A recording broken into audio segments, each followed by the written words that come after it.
Hey, I don't have to take you out to the ball game. The ball game came here. The entire game that has been overseen as the president and CEO of the Diamondbacks joins us, Derrick Hall. It's a bit overdue, but what a perfect time with the World Series teams having been established, started play.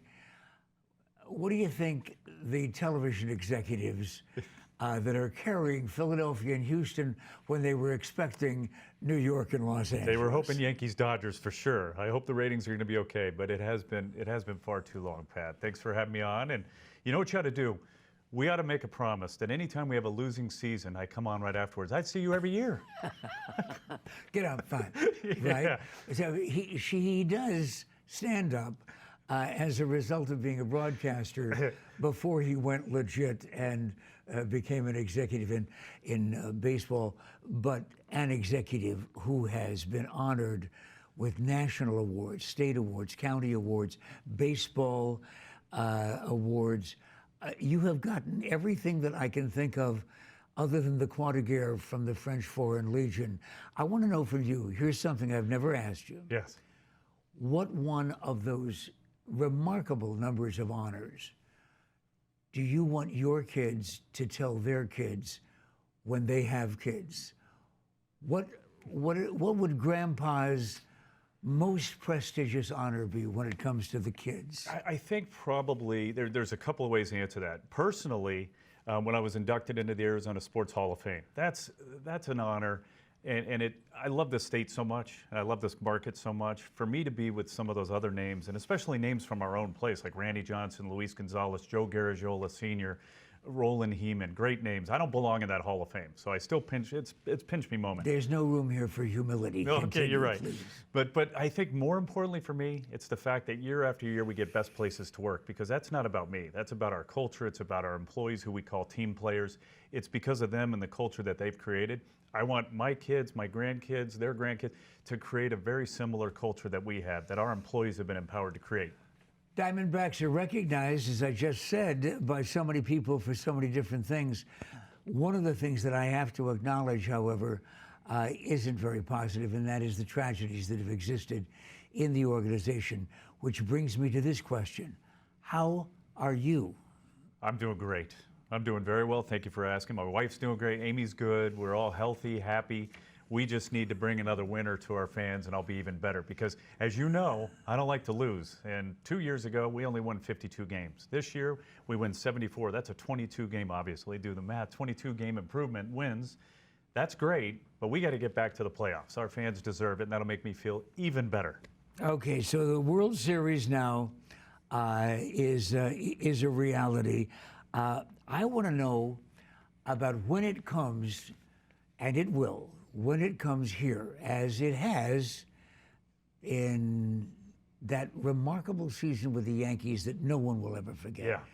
But when they come, will they be playing at Chase Field? I certainly hope so. Let's talk to the audience right now who may not have followed this story. You bet. So we've been, it's hard to believe our ballpark is 25 years old, and we're now the third oldest in the league or fourth oldest in the league. But we were looking at where we go next. Is there a new ballpark somewhere in Maricopa County, or do we renovate Chase Field? We have hundreds of millions of dollars of need because the ballpark is so old. But I think if I had my choice, it would be staying right where we are. We've invested so much in downtown. Downtown is growing. It's centrally located. We have all the memories there. So I think there's a realistic possibility that we're going to stay right where we are. When the pandemic hit, we stopped looking around. We stopped kicking tires. We really haven't picked up those conversations at all. But isn't the real question who's going to pay for the renovation? Yeah, I mean, that's part of it, but we're willing to invest, and we're willing to borrow, and we're willing to raise and do it ourselves. But and the county said they wouldn't. Well, I don't know if they can, but it's a partnership, and I think for us to stay, it would probably take county, city, state all coming together with us and figuring out a solution. I mean, the Suns figured it out. They renovated their arena. It looks beautiful. We love the arena. We can do the same, but there's so many needs. Infrastructure-wise, under the hood, that car that looks beautiful, and you open up the hood and go, oof, no wonder it's not running. We couldn't even open the roof this year with fans in it because it was dangerous, and so we didn't have our Friday night fireworks. We didn't have our 4th of July firework extravaganza. We couldn't have concerts with the roof open.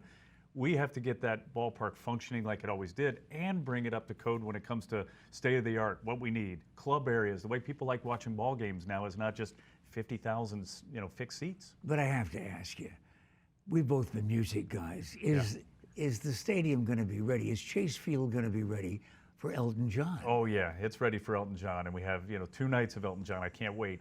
We had Bad Bunny, who I really didn't even know. And it was, we had 50,000 plus there just having a blast. We've got Zach Brown, man. Derrick trying to explain to the kids about Bad Bunny playing. The kids, I should act like I know. I love Bad Bunny. Bad Bunny's one of my favorites. Yes. Right. Have you ever seen Elton John? I have seen Elton John. Years ago here, Amy, she and I were dating, and she got me tickets for my birthday for Elton John and Billy Joel together in concert. So they both played separate, and then they both joined each other on stage with their pianos back to back. And you recognize both of them? Yeah, absolutely. Okay, now listen, because we are out of time, got to remind everybody when Elton John's coming. November 11th and November 12th at Chase Field. 2 shows, ladies and gentlemen. 2 shows. One was not enough. At Chase Field, and if you see another familiar face besides Elton John, it'll probably be Derrick Hall, CEO, president of the Diamondbacks, soon to be the second year of a world championship coming to Phoenix. See you in just a moment. Go ahead, talk to each other.